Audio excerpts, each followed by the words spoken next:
Assalamualaikum warahmatullahi wabarakatuh.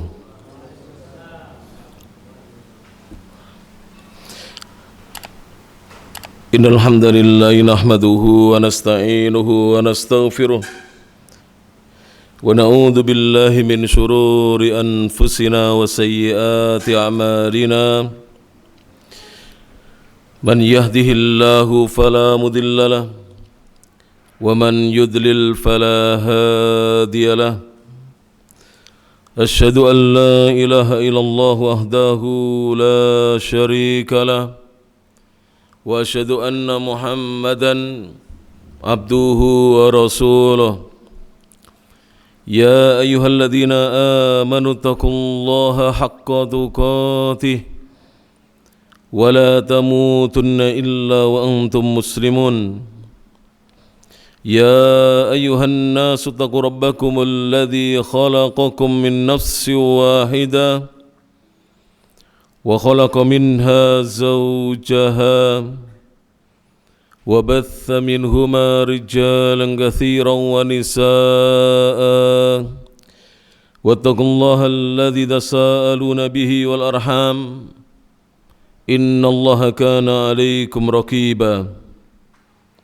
يا أيها الذين آمنوا اتقوا الله وقولوا قولا سديدا يصلح لكم أعمالكم ويغفر لكم ذنوبكم ومن يطع الله ورسوله فقد فاز فوزا عظيما. أما بعد فإن أصدق الحديث كتاب الله وخير الهدى هدى محمد صلى الله عليه وعلى آله وسلم وشر الأمور محدثاتها فإن كل محدثة بدعة وكل بدعة ضلالة وكل ضلالة في النار.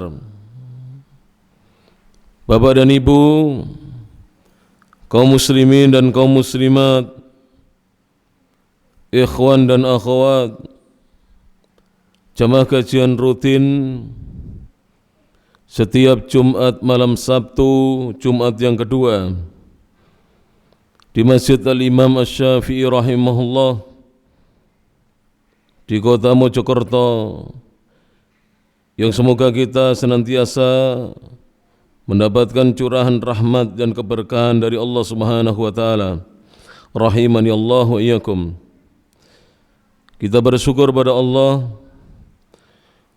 di maghrib yang cerah ini, yang mana kita berada di akhir dari hari-hari yang ada di bulan Sya'ban, yang insyaallah ta'ala beberapa hari mendatang,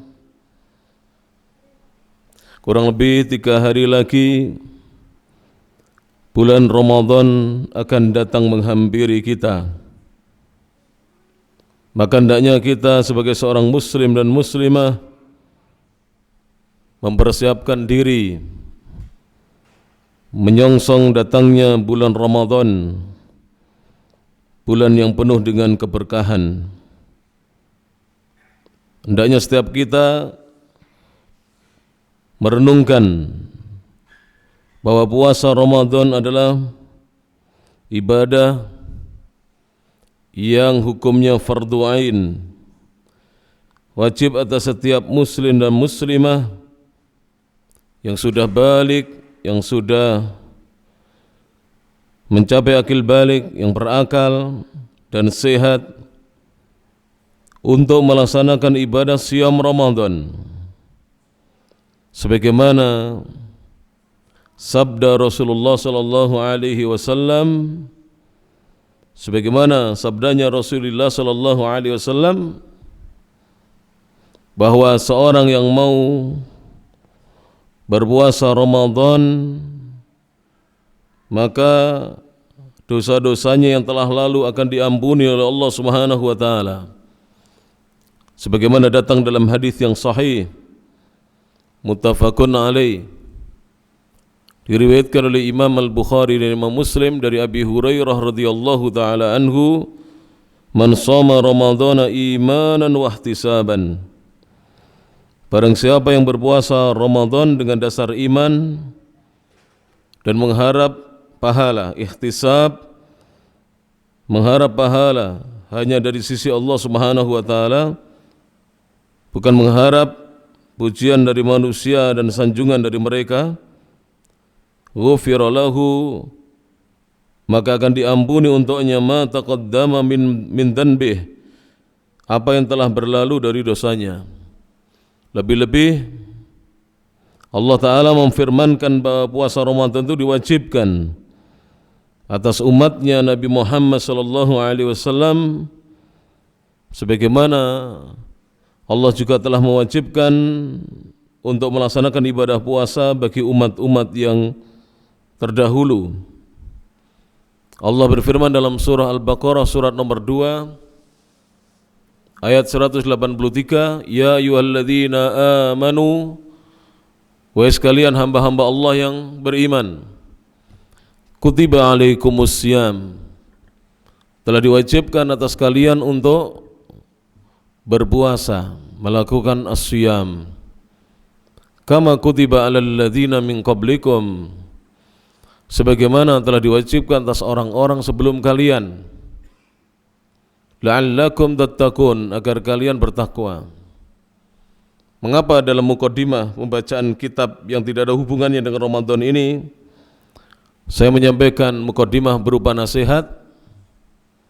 Sebab dikisahkan oleh seorang dari guru kami, dikisahkan oleh salah seorang dari syekh kami, yaitu Fadilatul Syekh Al-Allamah Hamad bin Abdul Aziz Al-Atiq, hafizahullahu ta'ala, semoga Allah menjaga beliau. Suatu hari ada wanita yang kemudian menikah dengan laki-laki dari kota Madinah. Wanita ini asalnya berasal dari dusun, anaknya orang-orang Badui, lalu menikah dengan pemuda dari kota Madinah. Singkat cerita dibawa suaminya untuk tinggal di kota Madinah. Lalu kemudian diajak oleh suaminya untuk hadir di majelis ilmu seperti ini. Wanita itu bercerita bahwa sepanjang hidupnya sampai dia menikah tidak mengetahui kewajiban puasa Ramadan. Itu di mana? Di Saudi Arabia. Bagaimana dengan kondisi di negeri kita? Maka terkadang satu ayat dibacakan, satu hadis dibacakan, itu akan menumbuhkan keimanan di dalam hati kita. Lalu kita termotivasi untuk bersemangat menyambut datangnya bulan Ramadan dengan rasa bahagia. Tidak ada perasaan terbebani dengan ibadah tersebut. Maka mudah-mudahan kaum muslimin dan kaum muslimah dimudahkan oleh Allah Subhanahu wa taala untuk beribadah dan mengisi hari-hari di bulan Ramadan yang penuh berkah itu dengan ibadah dan berbanyak ibadah, sehingga ketika dia keluar dari bulan Ramadan tidak ada lagi dosa yang ada pada dirinya, melainkan telah diampuni oleh Allah Subhanahu wa taala. Para bapak dan ibu yang rahmati Allah taala, melanjutkan kajian kitab Al-Wasatiyyatu wal I'tidal, sikap pertengahan dan sikap adil, wa atharuhuma, dan apa pengaruh dari dua hal tersebut apabila ada pada diri seorang muslim, ala hayatil muslimin, apa pengaruhnya atas kehidupan kaum muslimin.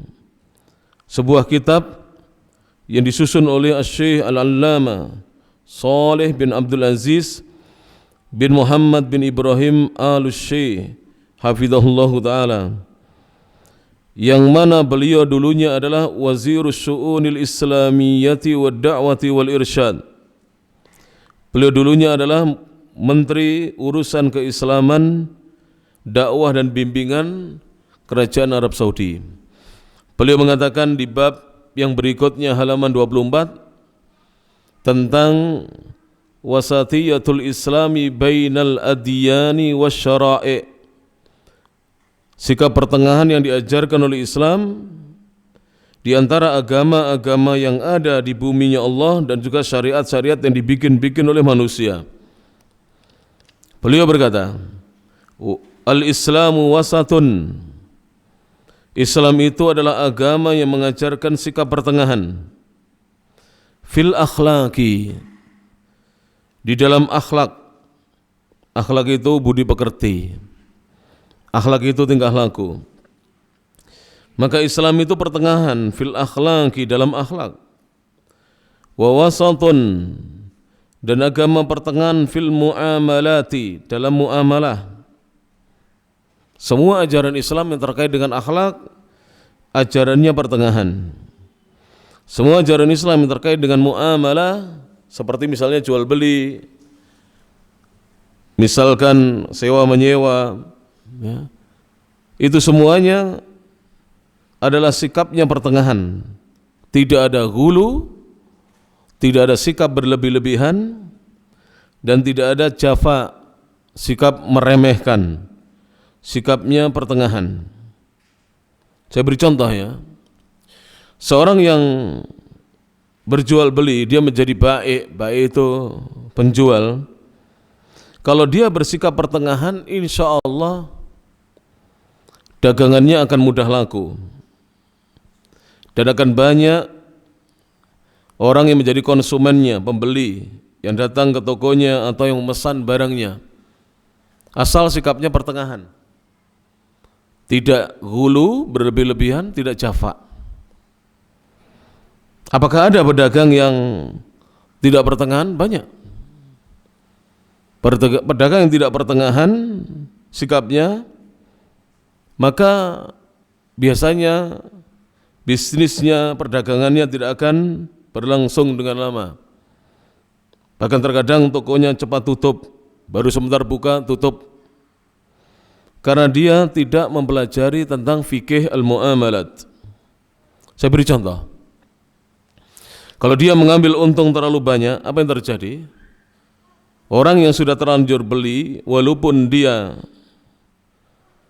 puas dengan barang yang dibelinya, kalau terlalu mahal, kemudian ada pedagang lain yang menawarkan dagangan yang lebih murah, maka pembeli akan beralih kepada pedagang yang lebih murah, yang mengambil untung tidak terlalu berlebihan atau banyak.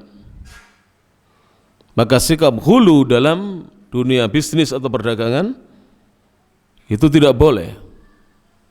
Sebaliknya, tidak boleh pula al-jafa, sampai dia tidak memperhatikan lagi bisnisnya, bahkan dagangannya diobral walaupun harus menanggung kerugian. Apa yang terjadi? Tutup. Seorang itu walaupun dia mengobral dagangannya, kalau pembeli tidak berniat lagi beli barang yang sama, pasti sudah beli sekali tidak akan kembali lagi. Dan dia pasti akan rugi. Kenapa? Karena dia menjualnya dengan mengorbankan harganya, yang harga belinya, harga gulakannya misalnya 100.000, dia jual 80.000, dia rugi 20.000, maka akan hancur bisnisnya. Maka Islam pertengahan, mengambil untung tapi tidak berlebih-lebihan, tidak juga menghancurkan harganya, dan tidak pula meninggikan harganya sampai tidak ada yang mampu untuk membeli. Ini sikap pertengahan di dalam agama Islam. Dalam muamalah itu termasuk mencari istri. Beberapa ikhwan pemuda-pemuda itu terlalu ketat menentukan persyaratan untuk istrinya. Dia tulis CV-nya, kurikulum vitae-nya, biodatanya lengkap. Lalu ditulis pula persyaratan calon istrinya. Calon istri harus demikian. Dia gulu berlebih-lebihan. Walhasil apa? sulit dia mendapatkan calon istri sebagaimana kriteria yang dia tetapkan yang berlebihan itu. Dia maunya kurus, tingginya 165, susah. Ada kurus tapi 150, wanita kebanyakan jarang 160 ke atas jarang. Dia maunya 165 atau 170, kurus, putih, cantik, mancung. Waduh, S1, ya Allah ya Rabbi. Susah, ya kan? Ini hulu ini. Sebaliknya ada yang Java, tidak peduli, asal wanita dia mau, tidak boleh seperti ini. Jadi selektif harus, tapi terlalu selektif sampai hulu berlebih-lebihan dilarang dalam Islam. Betul tidak ini? Banyak ikhwan-ikhwan kita sampai sekarang belum menikah. Usianya ada sudah mendekati 30, ada yang lebih daripada 30. Kenapa? Terlalu ketat dalam menentukan kriteria calon istri. Jangan terlalu ketat. Bahkan saya tidak suka ya, kalau ada orang mau menikah itu tukar-menukar biodata, saya tidak suka. Lebih baik langsung datang. Sunnahnya Nabi apa? Datang nadhor. Tidak ada dulu tukar-menukar biodata. Langsung datang nadhor. Cocok nikah, tidak cocok tidak jadi. Kadang-kadang tukar-menukar biodata itu menyebabkan belum dilihat sudah mengatakan tidak cocok, dia belum lihat.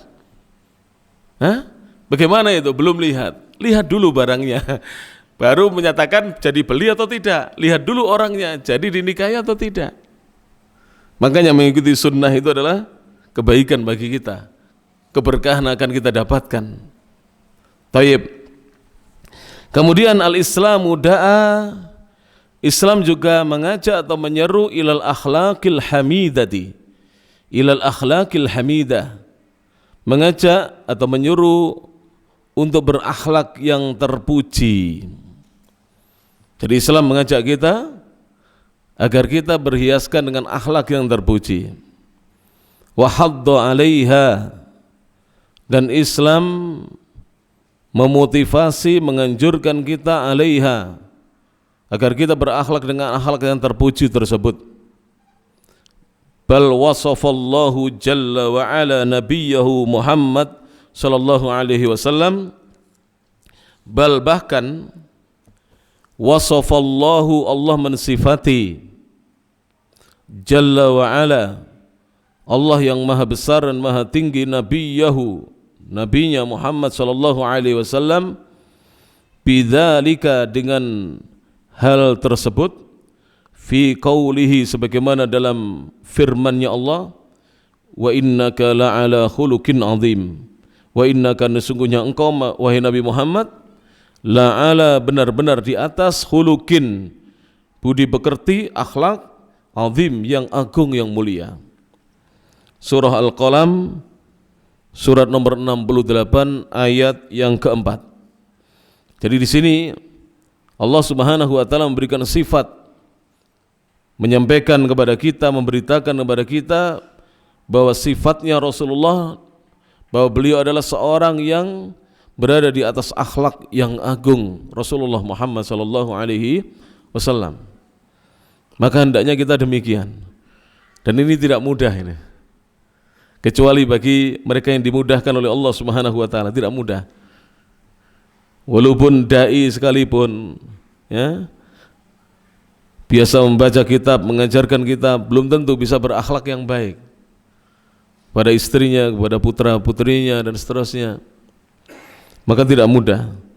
Tetapi apabila kita ingin masuk surga bersama Rasulullah Muhammad sallallahu alaihi wasallam dan bersama para sahabatnya radhiyallahu anhum, maka hendaknya kita menjadikan beliau dan para sahabat radhiyallahu anhum sebagai teladan bagi kita.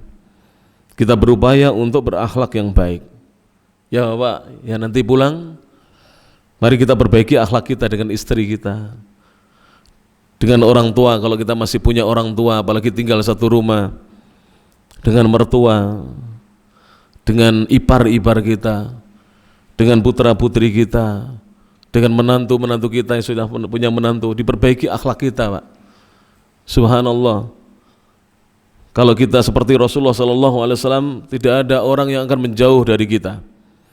Tapi kalau akhlak kita buruk, jangankan orang lain, keluarga sendiri tidak suka dengan kita. Maka hendaknya kita benahi akhlak kita. Kita yang sudah ngaji lama ini, sudahkah kita perbaiki akhlak kita? Kemudian Syekh mengatakan, lakinnahu, akan tetapi Nabi kita Muhammad sallallahu alaihi wasallam lam yaj'al minal khuluqil mahmudi tarkal izzah. Nabi tidak menjadikan di antara budi pekerti atau akhlak yang terpuji adalah meninggalkan kemuliaan, tidak. Jadi walaupun beliau disifati oleh Allah memiliki akhlak yang agung, yang terpuji, tapi Nabi SAW selalu menjaga kemuliaan diri, kemuliaan keluarganya. Nabi kita Muhammad SAW tidak pernah Rasulullah SAW itu meninggalkan hal-hal yang mulia. Walam yaj'al, dan Nabi juga tidak pernah menjadikan minal khuluqil mahmudi, dari akhlak yang terpuji, tarkal haqqi, meninggalkan kebenaran. Terkadang kita ini akhlaknya baik, tapi kita cuek dengan kebenaran, bahkan tidak berani untuk mengamalkan al-haq, kebenaran. Itu keliru. Rasulullah SAW akhlaknya paling terpuji, dan ketika itu bangsa Arab masih menyembah berhala, masih minum khamr, berzina, bunuh-membunuh, mengubur hidup-hidup anak perempuan mereka. Tapi Rasulullah SAW tidak ikut-ikut perbuatan kesyirikan mereka, kemaksiatan mereka, menenggak minuman keras, judi, berzina, mendatangi wanita-wanita yang nakal. Tidak pernah Rasulullah SAW melakukan itu semuanya. Jadi walaupun beliau belum menjadi seorang nabi dan rasulnya Allah, belum datang kepada beliau, turun kepada beliau wahyunya Allah, beliau sudah meninggalkan hal-hal yang buruk. Nabi kita Muhammad SAW bahkan tidak pernah berdusta. Bahkan beliau itu digelari, dilaqabi, dijuluki dengan as-sadiqul amin, as-sadiq, yang selalu jujur ketika berkata-kata atau berbicara, al-amin, lagi terpercaya, bisa mengemban amanah. Nabi kita Muhammad SAW. Jadi akhlaknya baik dan selalu berpegang dengan kebenaran. Kadang di antara kita ini ada yang akhlaknya buruk, tapi dia masih berpegang kepada kebenaran, tapi akhlaknya buruk. Dia memang tidak mau mabuk, dia memang tidak pernah melakukan kesyirikan, tidak pernah datang ke dukun untuk mencari penglarisan dagangannya, atau tidak pernah ikut-ikut acara-acara kesyirikan, tidak pernah berbuat maksiat, tapi akhlaknya buruk. Dengan tetangga tidak pernah menyapa, dengan orang tua kasar, dengan istri buruk, dengan anak-anaknya buruk. Tidak demikian. Rasulullah SAW berpegang dengan kebenaran dan selalu berhiaskan dengan akhlak yang terpuji. Itu Rasulullah SAW. Maka hendaknya kita mengumpulkan dua perkara ini: berakhlak yang terpuji, menghiasi diri dengan akhlak yang terpuji, dan teguh di atas kebenaran. Bahkan ja'alal khuluqal mahmuda, bahkan Nabi menjadikan akhlak yang terpuji itu wasaton, pertengahan, bainal lini, antara sikap lemah lembutnya Nabi, wal quwwah, dan sikap tegasnya Nabi Muhammad sallallahu alaihi wasallam. Fal quwwatu, maka sikap tegas, fi makaniha, pada tempatnya, itu matlubatun, dituntut. Sikap tegas itu pada tempatnya dituntut, apalagi di zaman ini, Pak. Ya. Misalnya panjenengan diberi amanah oleh Allah Ta'ala atau oleh pemerintah, jadi misalkan ya, kepala sekolah, panjenengan ASN, aparatur sipil negara ya. Jadi kepala sekolah di sebuah SMA negeri misalnya, maka panjenengan harus kuat, harus tegas pada tempatnya. Kapan? Ketika beri suap, ya. Ketika diberi gratifikasi harus tegas. Kalau tidak kena OTT KPK nanti, ya. Maka Islam itu sebelum ada KPK sudah mengajarkan kepada kita sikap tegas. Yang namanya suap haram. Ar-rasi wal murtasi finnar. Seorang yang menyuap, yang memberikan suap, uang pelicin atau sogokan, wal murtasi, dan yang diberi uang pelicin atau sogokan, finnar, dua-duanya di neraka. Makanya di negara manapun itu tegas. Bahkan korupsi di negara yang notabene-nya negara ateis, di mana itu? Tahu toh? Negara ateis digantung itu. Koruptor dihukum gantung, dihukum mati. Saya melihat bahkan di sebagian negara itu, naudzubillah min dzalik, entah itu film betulan atau dokumenter atau yang lain, dia dibawa jalan kemudian masuk ke dalam, dibunuh ke dalam, dijatuhkan ke kedalaman yang sangat dalam. Sampai seperti itu mereka, dan Islam sudah mengajarkan kepada kita. Fal quwwatu, maka tegas, fi makaniha, pada tempatnya, matlubatun, dituntut. Rasulullah sallallahu alaihi wasallam tidak pernah menerima suap. Jadi beliau walaupun yang melanggar sahabat terdekatnya, beliau tetap menegakkan hukuman. Bahkan Nabi pernah bersabda di hadapan para sahabatnya, lau Fatimatu, seandainya Fatimah ibnatu Muhammadin saraqat, seandainya Fatimah putrinya Nabi Muhammad sallallahu alaihi wasallam mencuri, laqata'tu, kata Nabi, maka aku akan memotong sendiri yadaha, tangannya. Tegas pada tempatnya Nabi Muhammad sallallahu alaihi wasallam, betul-betul menegakkan hukum-hukum Allah Subhanahu wa taala. Dan demikian seterusnya. Kalau kita melihat sirah sejarahnya para al-khulafa ar-rasyidin, para khalifah yang selalu membimbing umat al-mahdiyin dan berada di atas hidayah, tidak ada yang korupsi. Bahkan mereka menggunakan harta pribadi untuk kepentingan negara. Itu yang kurang sekarang ini.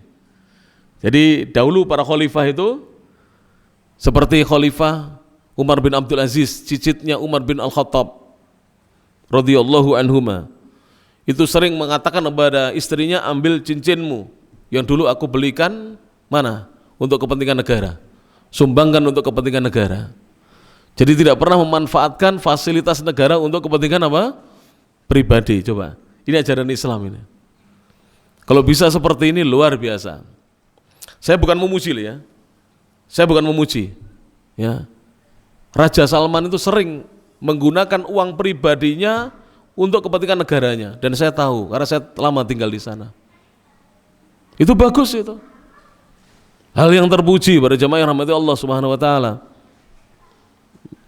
Dan seperti itulah yang diajarkan oleh Rasulullah sallallahu alaihi wasallam. Kalau kita melihat sahabat Abu Bakar As-Siddiq, sahabat yang kaya raya, sahabat Uthman bin Affan, sahabat yang kaya raya, banyak hartanya digunakan untuk kepentingan negerinya. Kemudian Syekh berkata, walinu ma'al muslimina, dan bersikap lembut kepada kaum muslimin, bersama kaum muslimin. Jangan kasar ya dengan sama muslim itu. Walaupun berbeda ormas ya, berbeda apa lagi madhab, berbeda apa lagi manhaj, berbeda lagi partai, lembut. Tidak boleh kasar dengan kaum muslimin kita. Apalagi cuma berbeda ustadz atau kiainya, harus lembut kita. Berbeda masjid tempat kita Jumatan atau ngaji, harus lembut dengan kaum muslimin.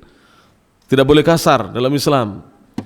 Jadi walinu ma'al muslimin, dan lembut bersama kaum muslimin, wa ghairil muslimin, dan kepada non muslim, kepada selain orang-orang muslim. Ini juga dituntut ini. Selama ini kadang-kadang kita memahami kalau kepada muslim lembut, kepada non muslim kasar. Tidak demikian. Fi makanihi, pada tempatnya loh ya, pada tempatnya. Matlubun, dituntut. Misalnya ini, Presiden Republik Indonesia, dari presiden pertama sampai presiden yang ke-7 muslim bukan? Muslim. Bung Karno, Bapak Insinyur Haji Soekarno rahimahullah, semoga Allah merahmati beliau, muslim. Bung Hatta Muslim. Kadang kita wakil presidennya lupa ya, ganti-ganti soalnya. Bapak Haji Jenderal Besar Muhammad Soeharto. Setelah pulang haji dapat tambahan namanya Muhammad Soeharto. Rahimahullah. Muslim. Kemudian presiden yang ketiga, Bapak Profesor Dr. Haji B.J. Ing Habibie. Muslim. Presiden keempat siapa? Bapak Kiai Haji Abdurrahman Wahid rahimahullah, semoga Allah merahmati beliau wa ghafaralahu dan mengampuni dosa-dosa beliau. Gus Dur. Muslim. Santri, kiai, cucunya pendiri Nahdlatul Ulama. Ibu Megawati Soekarno Putri, hafidhahullah, semoga Allah menjaga beliau. Wa saddada khutahu, dan meluruskan jalannya, meluruskan langkahnya. Wa hadahallah ila sawa'is sabil, dan semoga Allah memberikan hidayah kepada beliau ke jalan yang lurus. Muslimah. Beliau muslimah. Putranya proklamator, ya. Putranya presiden yang pertama, putrinya presiden yang pertama. Kemudian presiden yang berikutnya apa?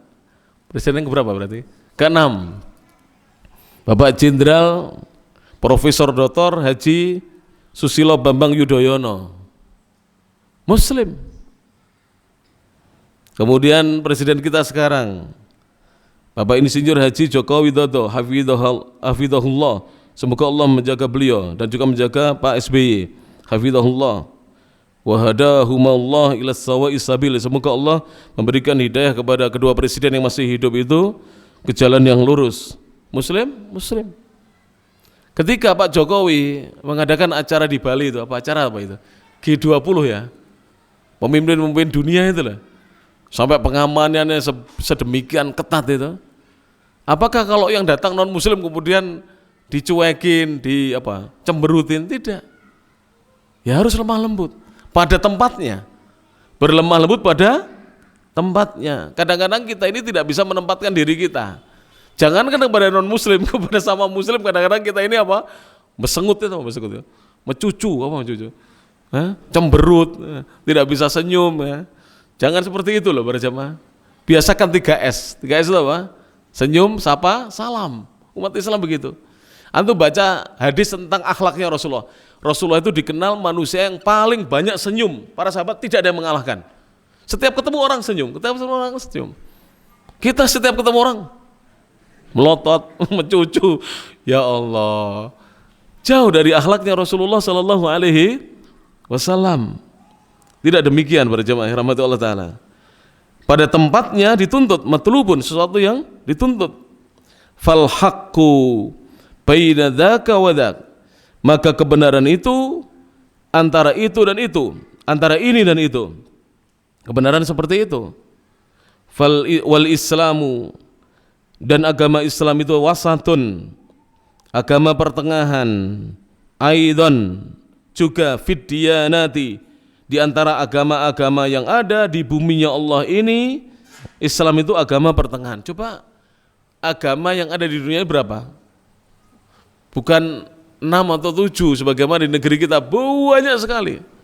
Di negeri kita yang diakui oleh negara apa? Agama Islam, kemudian Kristen Katolik, Kristen Protestan, Hindu, Buddha, Konghucu ya, 6. Masih banyak agama-agama dunia. Masih banyak para jemaah rahmati Allah Subhanahu wa taala. Di India itu bukan hanya Hindu ya. Ada agama Singh yang pakaiannya seperti apa namanya? Seperti pakai sorban di atas kepalanya, seperti itu.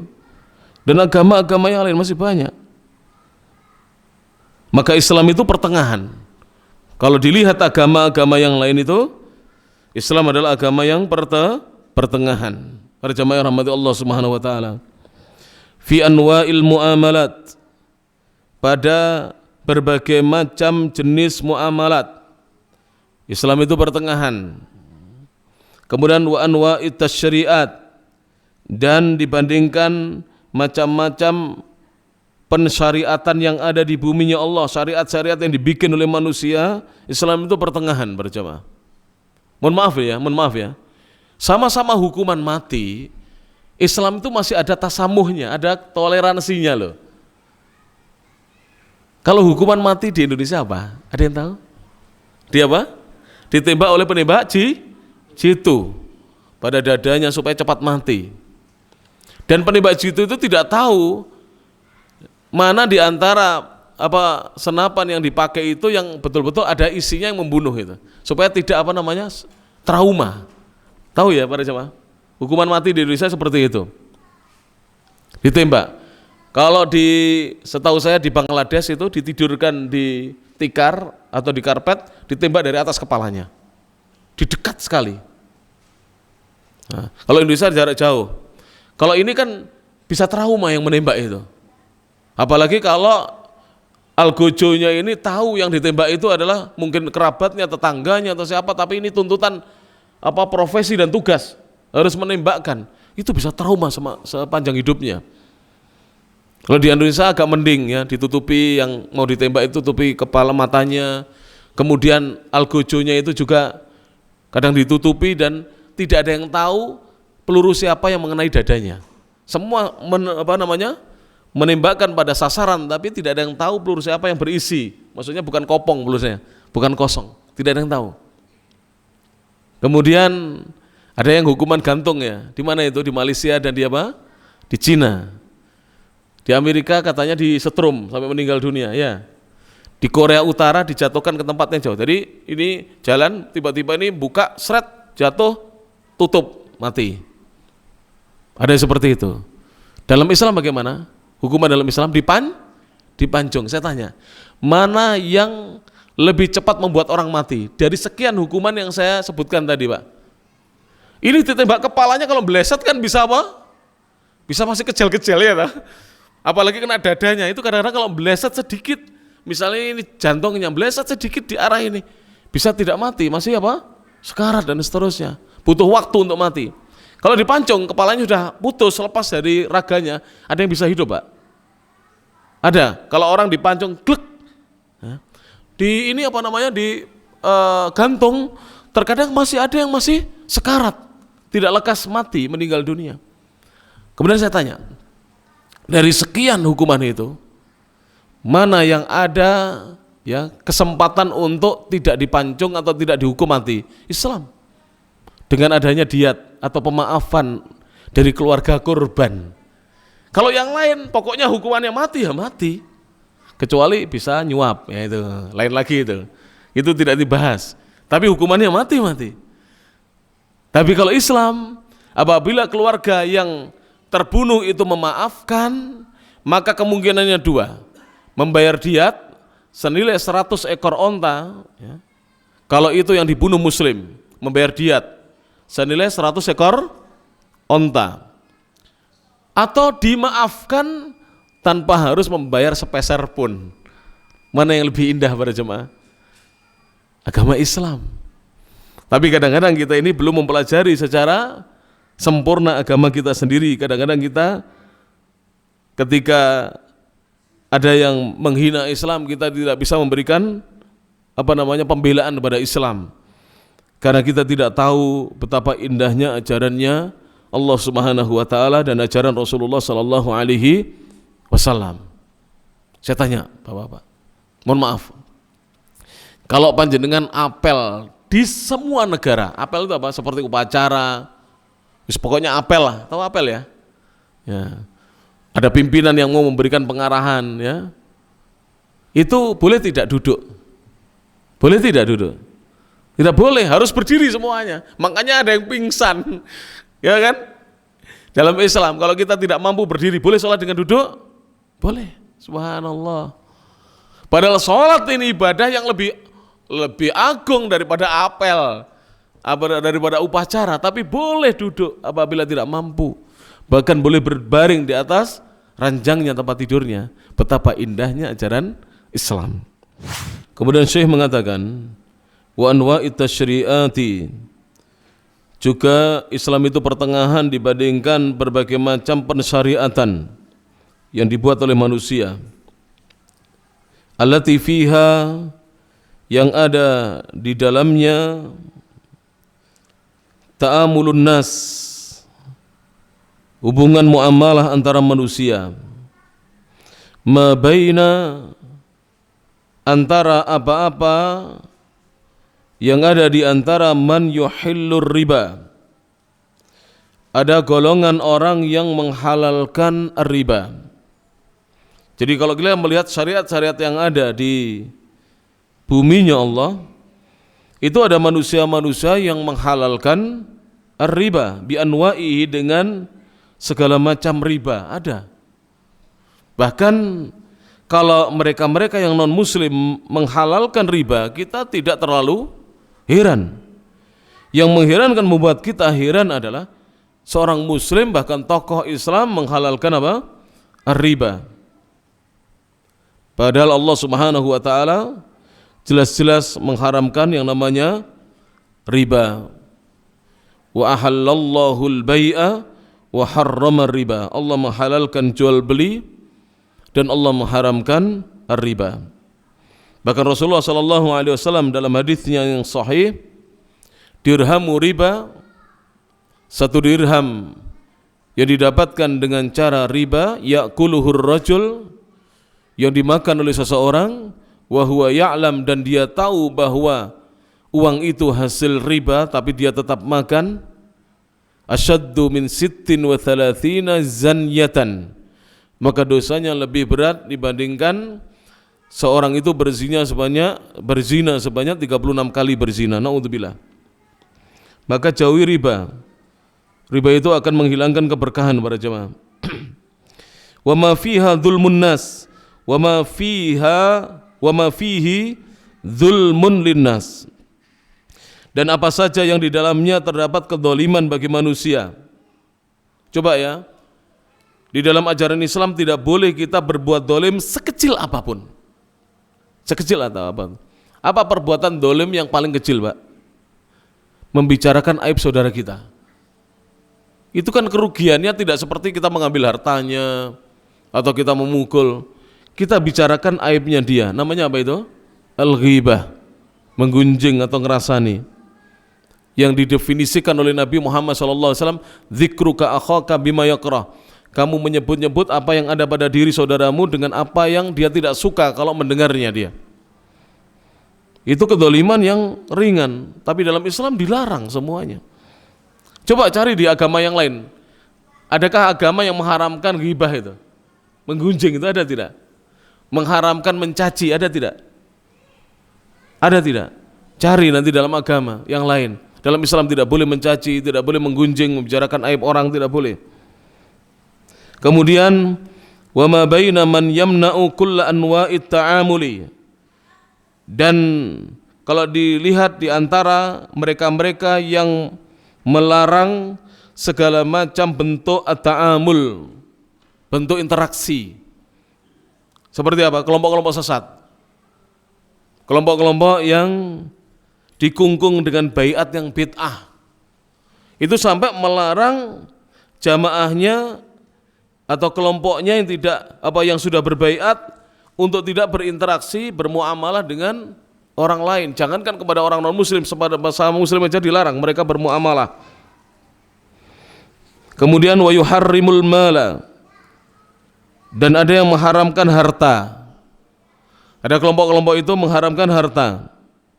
Disuruh hidup apa? Dengan hidup yang apa? Serba kekurangan. Mereka menyangka itu zuhud.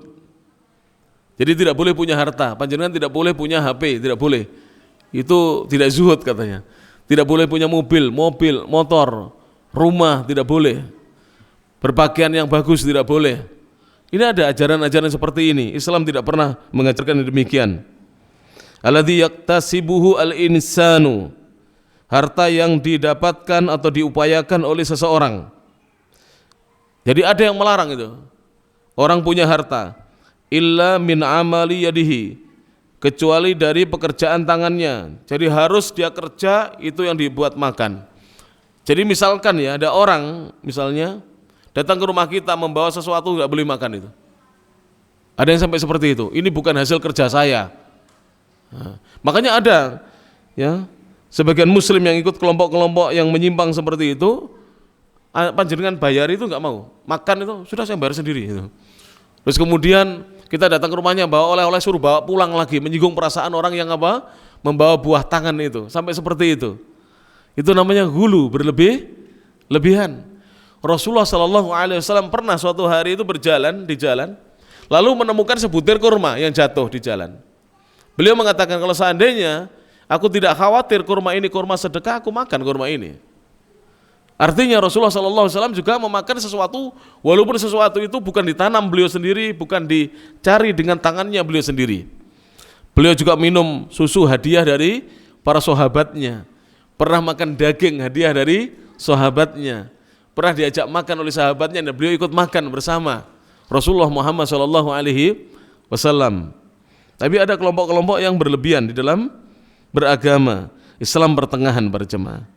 Fal Islamu, saya mau kritik sedikit ya. Ada sebagian suami itu ada loh Pak, bukan tidak ada. Dia keluar dari rumah kerja, istrinya dikunci Pak dalam rumah. Nah itu kalau terjadi kebakaran atau apa kan bahaya, tidak bisa keluar wanita. Apa bisa wanita naik tembok, naik manjat apa pagar, dikunci. Dia takut berlebihan istrinya akan apa? Serong apa namanya itu? Selain serong apa? Berzina atau nanti istrinya berapalah pokoknya naudzubillah. Tidak boleh. Itu berlebih-lebihan, tidak boleh dalam Islam. Cukup istri itu dinasihati untuk menjaga diri, menjaga kehormatan, untuk tidak mudah bergaul dengan laki-laki yang bukan mahramnya, cukup itu. Tidak boleh dikekang seperti itu, kasihan. Ada sebagian ibu yang stres, dulu pernah saya ceritakan di sebuah kota, sampai anaknya satu persatu dicekik karena stres. Suaminya mengekang dirinya. Na'udzubillah min dzalik. Tidak boleh demikian.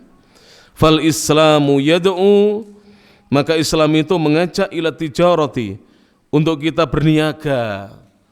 Dalam Islam disuruh kita berniaga para jemaah. Bukan wajib atas diri kita semuanya, tidak. Kalau bisa kita ini punya apa? Perniagaan, perdagangan, bisnis. Dalam Islam seperti itu. Dan itu bagus para jemaah.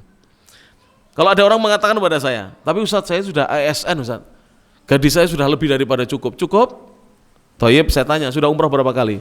Belum. Sudah haji? Belum. Bisnis. Loh bener itu. Siapa tahu dari bisnis itu panjenengan dapat pesanan banyak, bisa melunasi hajinya, bisa pergi umroh. Bisnis. Sekarang banyak yang mengatakan begitu, saya sudah kerja di perusahaan besar, gaji saya banyak, sudah punya rumah? Belum, masih kontrak. Bisnis. Islam menyerukan itu. Nanti dibaca dalam surah Al-Jumu'ah, saya catatkan di sini, ayat yang ke-10 dalam surah Jumat ini. Padahal kita di hari Jumat disuruh kita untuk beribadah kepada Allah.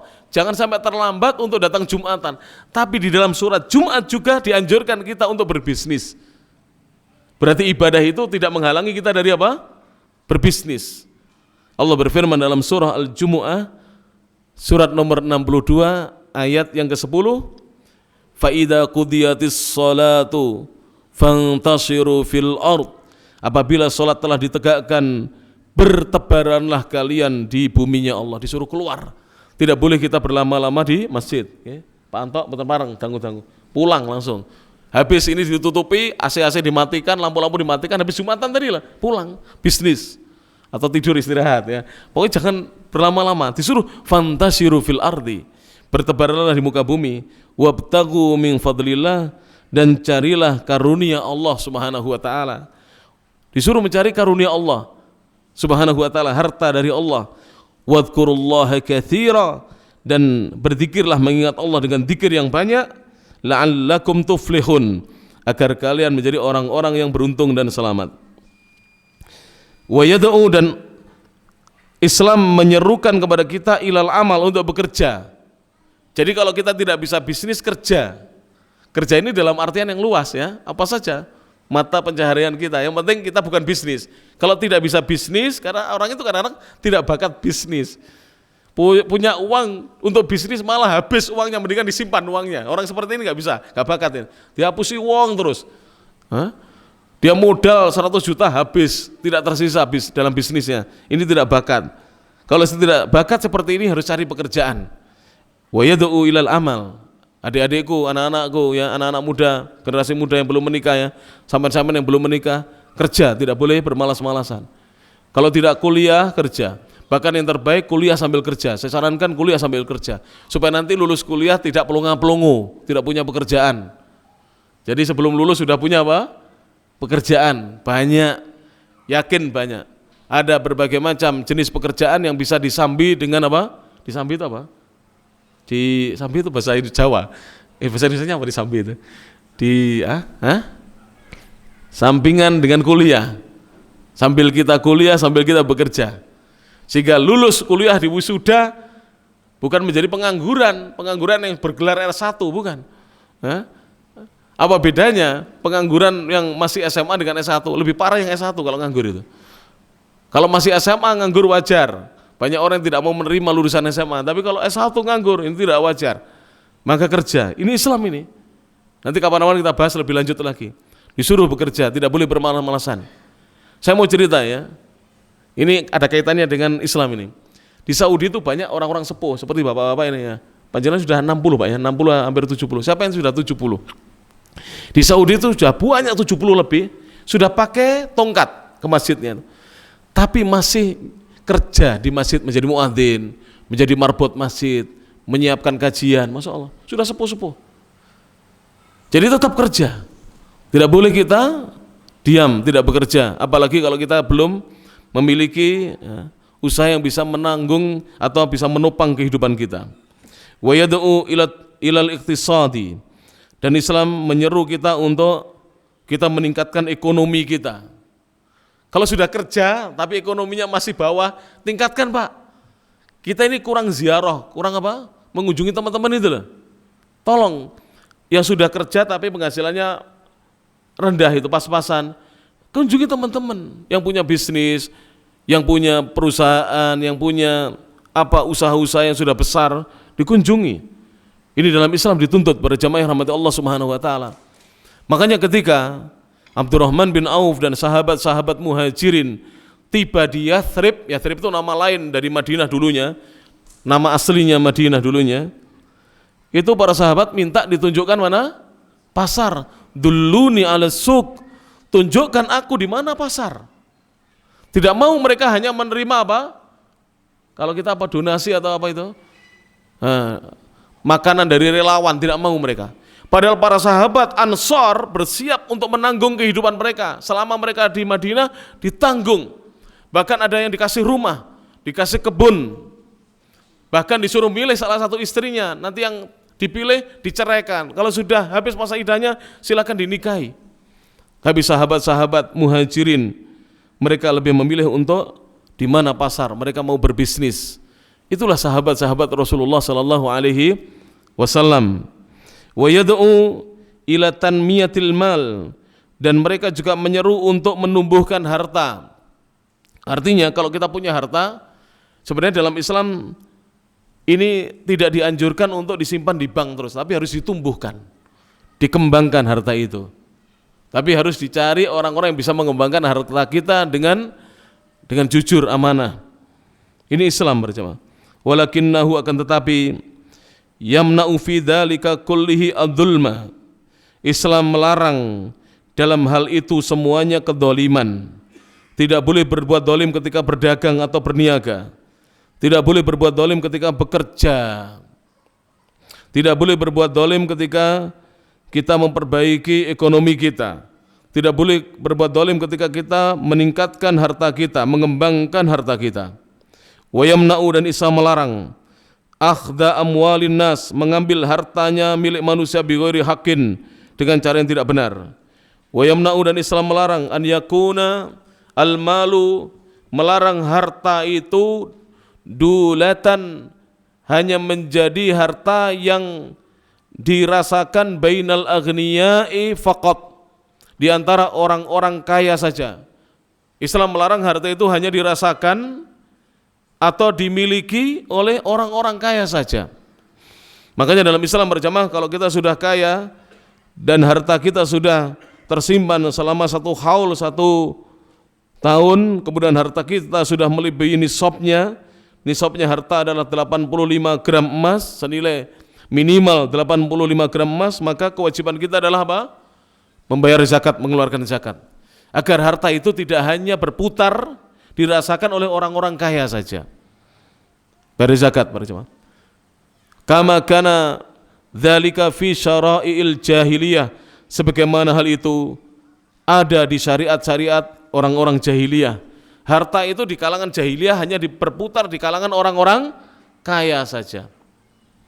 Para jamaah misalnya begini, jamaah kita, jamaah Imam Syafi'i ini yang hadir misalnya 100, 50 orang miskin, 50 orang kaya, misalkan begitu. 50 orang miskin, 50 orang kaya. Yang kaya ini setiap tahun mengeluarkan zakat, gak usah banyak-banyak lah, 1 juta setiap tahun misalkan. 1 juta, kurang, bukan 1 juta, 2,5 juta. Kalau 1 juta belum nisab nanti, karena kalau 1 juta kan 40 juta belum nisab. 2,5 juta, hartanya 100 juta, nisabnya kan 1/40 dibagi 40, 2,5 juta. Masing-masing dari 50 ini 2,5 juta, berapa Pak? 2,5 kali 5, wis 2 saja biar gampang hitungannya.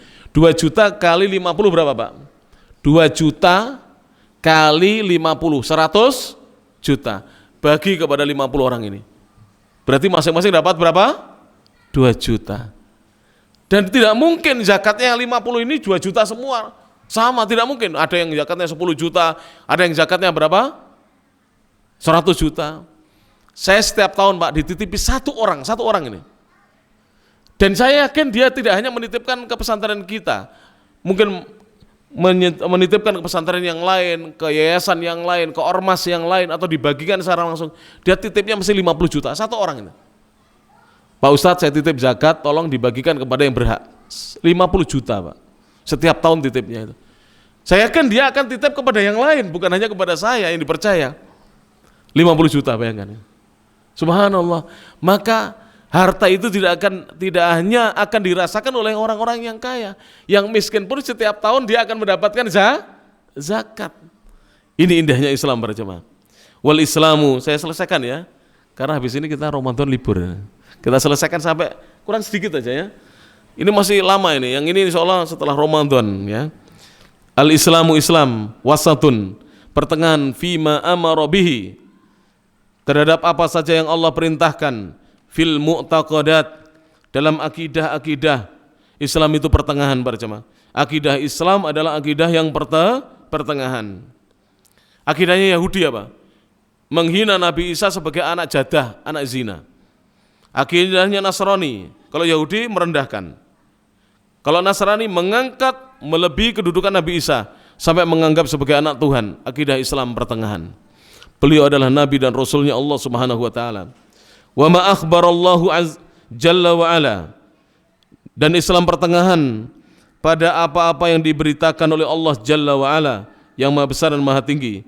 Au akhbara bihi rasuluhu sallallahu alaihi wasallam, atau pertengahan pada apa-apa yang diberitakan oleh Nabi Muhammad sallallahu alaihi wasallam. Tidak ada satupun ajaran Nabi itu yang tidak pertengahan, semuanya pertengahan. Tidak ada yang hulu berlebihan, tidak ada yang jafa.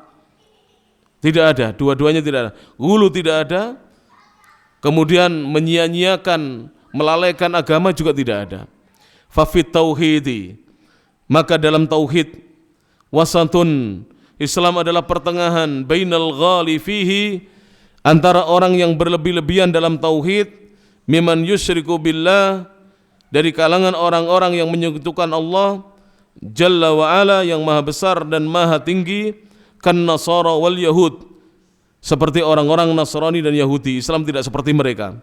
Wa ma bainal jafi, dan antara orang yang al-jafi, yang lalai, wal mubta'id, dan menjauh andalika dari tauhid, mimman yadunnu, dari kalangan orang-orang yang menyangka, annan nasa jami'an, sesungguhnya manusia seluruhnya ala tauhid, berada di atas tauhid, mahma amilu, sekalipun apapun yang diperbuatnya, fal islamu yad'u ila tauhidillah, maka Islam menyeru untuk kita mentauhidkan Allah, mengesahkan Allah Jalla wa ala, bima amarallahu bihi, sebagaimana yang Allah perintahkan, fi qaulihi, dalam firman-Nya, fa'budillaha mukhlishal lahuddin, maka sembahlah Allah dengan memurnikan hanya kepada Allah segala amal ibadah.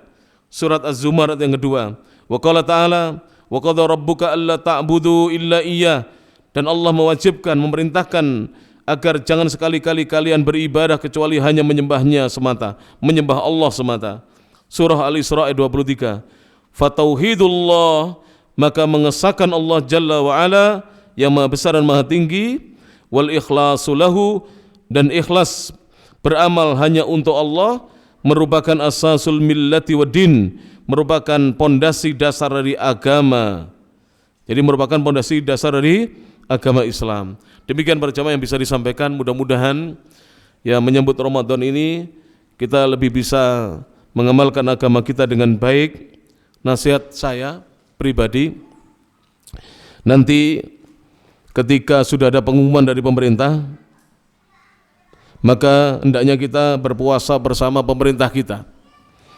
Karena dalil-dalil dari hadis-hadis Nabi SAW itu mewajibkan kita untuk berpuasa bersama pemerintah kita dan tidak mendahului pemerintah maupun tidak menunda-nunda ibadah puasa padahal pemerintah sudah mengumumkannya. Ini yang pertama. Yang kedua, kalau sudah ada pengumuman dari pemerintah besok bahwa kita harus berpuasa, maka hendaknya kita semangat untuk beribadah menghidupkan malam harinya dengan sholat tarawih. Bagi bapak-bapak diupayakan ke masjid. Bagi ibu-ibu boleh ke masjid jika masjidnya dekat dan aman. Tapi ibu-ibu harus lebih banyak sholat di rumah, karena yang afdal, lebih utama, pahalanya lebih banyak adalah sholat di rumahnya. Tapi jika di rumahnya banyak gangguan, kurang bisa konsentrasi dan khusyuk sholat, boleh ke masjid. Kemudian bagi bapak-bapak, apabila lelah, capek atau sakit, boleh tidak sholat tarawih di masjid, setelah isya pulang, boleh. Karena sholat tarawih itu tidak wajib. Kalau bisa 29 malam kita sholat tarawih bagus. Tapi kalau tidak bisa, kita lelah, kita ngantuk, setelah isya kita pulang, kemudian istirahat. Jika di malam hari kita bisa bangun sebelum sahur, sholat dulu 2 rakaat, niatkan sholat tarawih, kemudian tutup dengan witir, dan itu boleh sebagaimana fatwanya ulama ahli sunnah wal jamaah, karena Nabi bersabda sholatul laili mathna mathna, sholat malam itu 2 rakaat 2 rakaat, artinya minimal 2 rakaat, tidak harus 11, tidak harus 13, tidak harus 21, tidak harus 23. Sholat tarawih itu minimal berapa? 2 rakaat ditutup witir 1 rakaat, sehingga memudahkan bagi kita. Kadang-kadang kan ada kalanya kita ini ngantuk terus, ngantuk. Dan kalau dipaksakan itu tidak ada kekhusyuan ya. Apalagi imamnya sudah baca ini tidak bagus, panjang lagi. Itu membuat kita apa? Tidak khusyuk dan jengkel. Daripada begitu, setelah kita sholat sunnah ba'diyah isya, kita pulang, tidur atau istirahat. Atau kita tarawih di rumah 2 rakaat, tutup witir, kemudian istirahat. Seperti itu para jemaah. Islam itu mudah. Tidak ada kewajiban tarawih sepanjang 30 hari. Ini bukan berarti kalau saya sampaikan begini, wah kesempatan gak tarawih. Tidak seperti itu salah paham berarti. Ngajinya ngantuk. Ya, tidak seperti itu. Jadi Islam itu tidak berlebih-lebihan dan tidak meremehkan. Sikap meremehkan tidak boleh, berlebihan juga tidak boleh. Para jamaah yang rahmati Allah Ta'ala. Maka tidak boleh kita memukul anak yang tidak tarawih. Kamu tidak tarawih, pukul. Sekali-kali anak-anak lari-lari di situ habis isya, biar saja. Namanya anak, ya. Bapaknya saja di tarawih boleh kok, ya. Ya kan? Tidak boleh dipukul anak-anak itu. Kenapa? Karena tarawih itu hukumnya sunnah. Apalagi imamnya panjang, anak-anak jelas tidak kuat para jamaah. Atau anak-anak itu mulai takbir kalau sudah mau rukuk, biarkan saja. Yang penting mereka masih tarawih. Karena enak Islam itu pertengahan, pertengahan para jamaah. Tidak ada gulu sama sekali dalam Islam. Kemudian kalau besok kita puasa, amalkan fatwanya Imam Malik bin Anas, gurunya Imam Syafi'i rahimahumullah. Niat berpuasa dalam hati selama sebulan penuh. Apa tujuannya? Kata Syekh Muhammad bin Shalih Al-Utsaimin, diantaranya adalah supaya kalau di malam-malam yang berikutnya kita lupa malam harinya tidak niat, kita sudah niat di awal Ramadan sebulan penuh. Ini bagusnya nanti yang jadi imam di sini mengingatkan setelah tarawih pertama itu loh. Monggo para jamaah niat dalam hati masing-masing, niat puasa Ramadan 30 hari penuh. Ini fatwanya Imam Malik bin Anas rahimahullah, ulama Ahlussunnah tabi'in beliau. Amalkan, itu mudah sekali. Karena Syekh Muhammad bin Shalih Al-Utsaimin mengatakan, kalau seorang dia tidak berniat tidak sah puasanya. Dia berarti punya hutang 1. Maka kalau sudah niat 1 bulan, misalkan malam lupa dia berniat, maka insya Allah, bagaimana kok bisa lupa berniat? Bisa. Bagaimana itu? Tidur, tidak sahur, ya kan? Kalau sahur insya Allah sudah niat. Ya.